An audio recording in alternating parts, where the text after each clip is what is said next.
Narinig mo na ba ang sarili mong boses? O mas pinili mong sundan ang ingay ng mundo? Sa ingay ng mundo, isang tahimik na daan ang naghihintay sa'yo. Ang landas na tatahakin mo.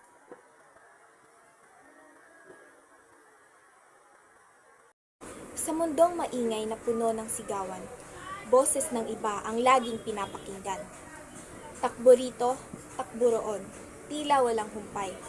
Pero saan nga ba patungo ang buhay? Mga yapak sa semento na mabilis at walang preno. Minsan, hindi na alam kung saan didiretso. Pilit na lamang sumusunod sa agos ng karamihan. At baka sakaling matagpuan ang kasagutan. Sa gitna ng ingay, isang tinig ang di maaninag. Sariling himig, kay tagal nang nakakubli sa alapaap. Tahimik lang siya, hindi nagsasalita. Laging nasa sulok, naghihintay ng pagkakataon niya. Tinig mo, tinig mong pilit mong ikinukubli. Tinig mong paulit-ulit na isinasantabi. Sa takot na husgahan, sa takot na hindi maintindihan. Pinili mong manahimik at iwasan. Pero hanggang kailan? Hanggang kailan mo itatago ang sarili? Hanggang kailan ka magpapanggap na hindi mo gustong magsalita?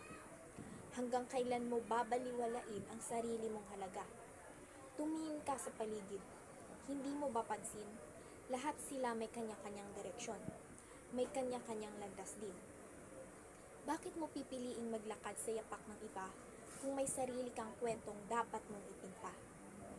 Dahan-dahan, huminga ka ng malalim, ipikit ang mga mata at damhin ang sariling tinig. Hindi mo kailangang sumigaw para marinig. Minsan, sapat na ang pagtanggap sa sarili upang maramdaman ang pag-ibig. Sa pagmulat ng iyong mga mata, huwag hayaang ikay magpanggap. Ang tunay na ikaw, huwag hayaang magtabunan ng ulap. Sa bawat tibok ng puso, huwag hayaang ikay mag-alinlangan. Ang sarili mong boses, huwag hayaang maglaho sa kawalan. Ipakita ang kulay mo, huwag matakot na sumabog. Ang sarili mong mundo, huwag hayaang iba ang humubog. Sa bawat hakbang na iyong tatahakin, ang sarili mong landas, huwag hayaang iba ang pumili. Kaya't tumindig ka, huwag nang mag-atubili. Ang sarili mong kwento, ikaw ang magsisilbi. Sa mundong ito na puno ng pagsubok at hamon, ang sarili mong lakas, ang iyong sandata ngayon.